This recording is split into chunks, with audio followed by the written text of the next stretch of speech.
தமிழ்தாய் வாழ்த்தையும் தொடர்ந்து அவமானப்படுத்துவதாக ஆளுநர் ஆர் என் ரவியை கண்டித்தும் ஆளுநரை திரும்பப் பெற வலியுறுத்தியும் இன்று அனைத்து மாவட்ட தலைநகரங்களிலும் திமுக கண்டன ஆர்ப்பாட்டம் நடத்தி வருகிறது. அந்த வகையில் ஈரோடு வடக்கு மாவட்ட செயலாளர் நல்லசிவம் தலைமையில் நடைபெற்ற ஆர்ப்பாட்டத்தில் 500க்கும் மேற்பட்டோர் பங்கேற்று மத்திய அரசு ஆளுநரை திரும்பப் பெற வேண்டும், தமிழக மாண்பையும் தமிழர்களையும் அவமதிக்கும் ஆளுநர் வெளியேற வேண்டும் என்றும் ஆளுநரை கண்டிக்காத அதிமுகவை கண்டித்தும் கோஷங்கள் எழுப்பினர். இதேபோன்று தமிழக ஆளுநர் ஆர் என் ரவியை கண்டித்து தூத்துக்குடி வடக்கு தெற்கு மாவட்ட திமுக சார்பில் சிதம்பரம் நகர் பேருந்து நிறுத்தம் அருகே மாநகராட்சி மேயர் ஜெகன் பெரியசாமி தலைமையில் நடைபெற்ற இந்த ஆர்ப்பாட்டத்தில் ஏராளமான திமுகவினர் கலந்து கொண்டு ஆளுநரை கண்டித்து கோஷங்கள் எழுப்பினர்.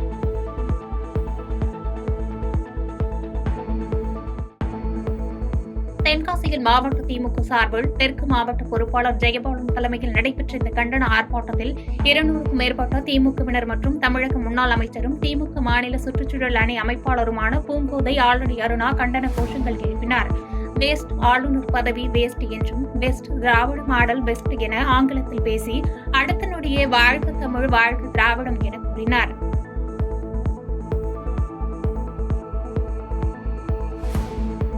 விழுப்புரம் மாவட்டம் திண்டிவனத்தில் விழுப்புரம் வடக்கு மாவட்ட பொறுப்பாளர் டாக்டர் சேகர் தலைமையில் 300க்கும் மேற்பட்ட திமுகவினர் திண்டிவனம் காந்தி சிலை அருகில் கண்டன ஆர்ப்பாட்டம் நடத்தினர்.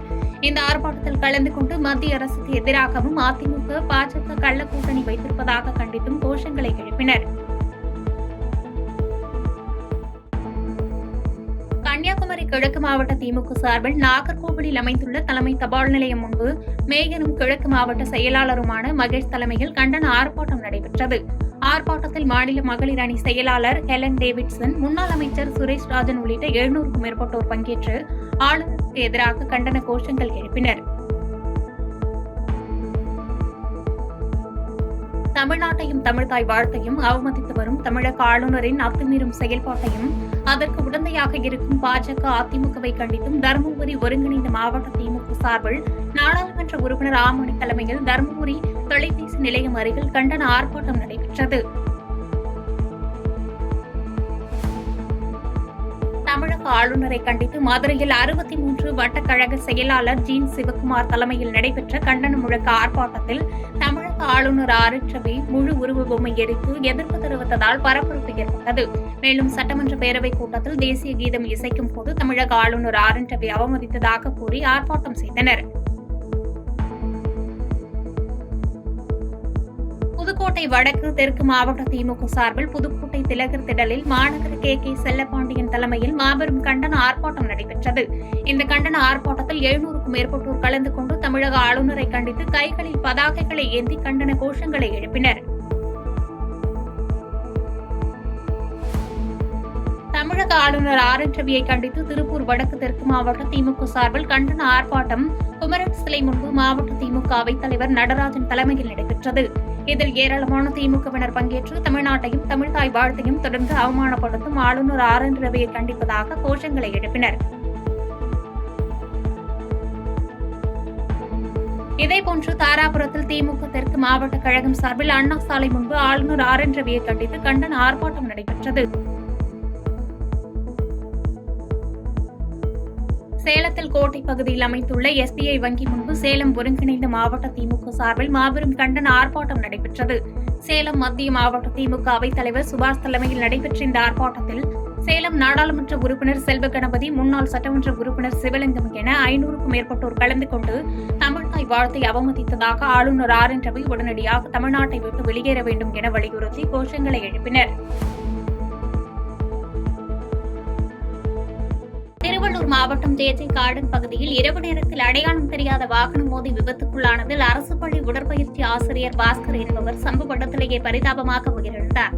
திருவள்ளூர் ஊத்துக்கோட்டை நெடுஞ்சாலையில் தனியார் பேருந்துகள் இரவு நேரங்களில் சாலையை ஆக்கிரமித்தபடி நிற்பதால் இப்பகுதியில் அடிக்கடி விபத்துகள் ஏற்படுவதாக அப்பகுதி மக்கள் குற்றம் சாட்டியுள்ளனர்.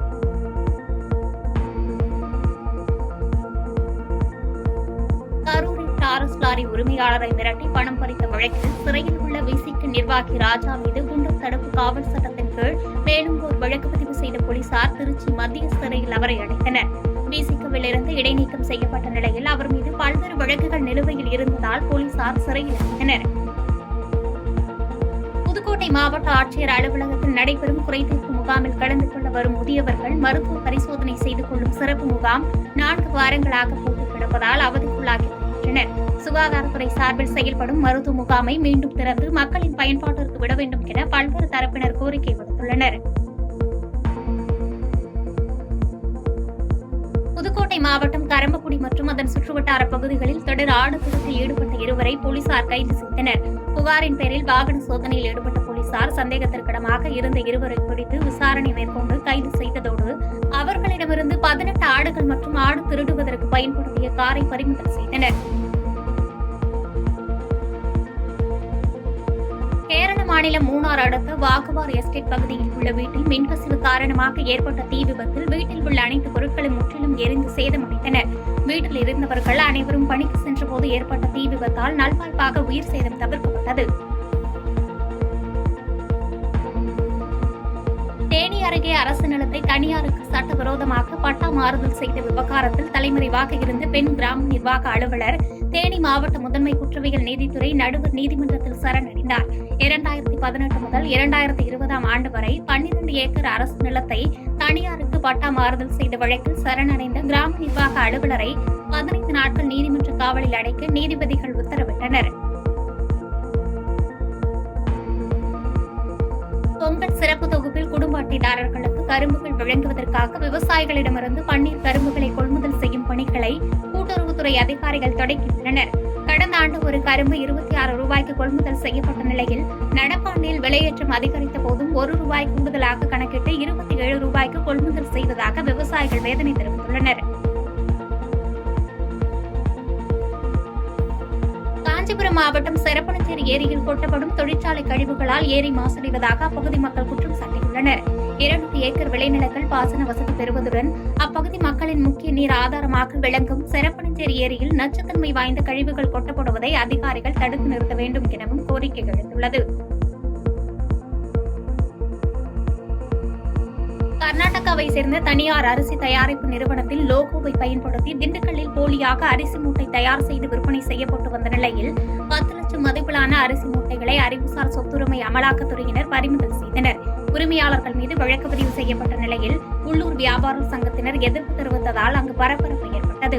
பிரைவேட் லிமிடெட் என்ற பெயரில் இயங்கக்கூடிய ரைஸ் மில்லில் இருந்த நான் இங்கே தமிழ்நாட்டில் சவுத் தமிழ்நாடுக்கு சேல்ஸ் மேனேஜராக ஒர்க் பண்ணுறேன்.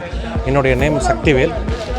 எங்களோட கம்பெனி நிறுவனத்தின் தயாரிப்பான எங்களோட பிராண்டு ஸ்ரீ MK நவாப் அக்ஷய பொன்னி ரைஸ் என்ற பெயரில் நாங்கள் அரிசி பை நாங்கள் தமிழ்நாடு முழுவதும் விற்பனை பண்ணிக்கிட்டு இருக்கோம். இல்லை சாக்கு பை மொத்த விற்பனையாளராக இருக்கட்டும், அரிசி மொத்த விற்பனையாளராக இருக்கட்டும், எல்லாருமே பார்த்திங்கன்னா எங்களோட பிராண்டை மாதிரியே போலியாக இமிட்டேட் பண்ணி அவங்க ஒரு பை தயார் பண்ணி அதில் ஏதோ ஒரு அரிசியை ஃபில் பண்ணி அவங்க விற்பனை பண்ணிகிட்டு இருக்காங்க. மேலதிகாரிகள் இன்றைக்கி தமிழ்நாட்டில் திண்டுக்கல், மதுரை, திருச்சி, சிவகங்கை போன்ற மாவட்டங்களில் இன்றைக்கி ஒட்டுமொத்தமாக அவங்க ரைடு போய் அரிசி பையெல்லாம் சீஸ் பண்ணிட்டாங்க. ஆந்திராவில் நடைபெறவிருக்கும் தேசிய அளவிலான ரோல் போட்டியில் தமிழக அணியில் திண்டுக்கல் மாவட்டத்தை சேர்ந்த மாணவர்கள் கலந்து கொள்ள உள்ளனர். மாநில அளவில் நடைபெற்ற ரோல்பால் ஸ்கேட்டிங் போட்டியில் சிறப்பாக பங்கெடுத்து பரிசு பெற்ற திண்டுக்கல்லை சேர்ந்த ஜெயசூர்யா, தேஜஸ், மது, சகானா உள்ளிட்டோர் தேசிய அளவிலான போட்டியில் விளையாட தேர்ந்தெடுக்கப்பட்டுள்ளனர்.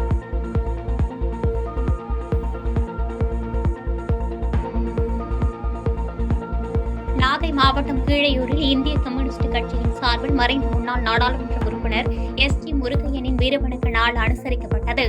தாழ்த்தப்பட்ட வகுப்பிலிருந்து மக்கள் பிரதிநிதியாக தேர்ந்தெடுக்கப்பட்டு திறம்பட மக்கள் சேவை பணியாற்றிய முருகையன் 1979 ஆண்டு வெட்டி படுகொலை செய்யப்பட்ட நிலையில் அவரது நினைவு தினத்தை இந்திய கம்யூனிஸ்ட் கட்சியினர் அனுசரித்தனர்.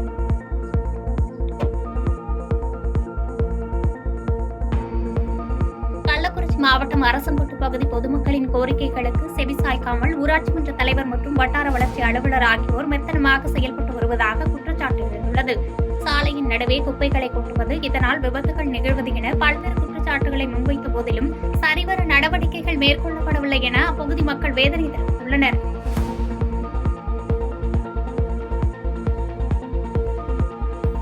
மதுரையில் டங்ஸ்டன் சுரங்கத்திற்கு எதிர்ப்பு தெரிவித்து விவசாய சங்கத்தினர் நடத்தும் போராட்டத்திற்கு ஆதரவு தெரிவிக்கும் விதமாக மேலூர் மற்றும் அதன் சுற்றுவட்டார பகுதியில் வணிகர்கள் சங்கம் 500க்கும் மேற்பட்ட கடைகள் அடைத்தனர்.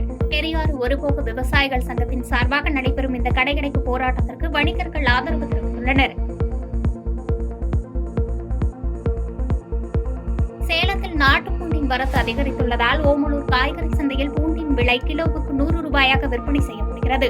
மத்திய பிரதேசம், ஹிமாச்சல், ராஜஸ்தான், குஜராத் உள்ளிட்ட மாநிலங்களிலிருந்து நாட்டு பூண்டு வரத்து அதிகரித்துள்ளதை அடுத்து மேலும் விலை குறைய வாய்ப்புள்ளதாக வியாபாரிகள் தெரிவித்துள்ளனர்.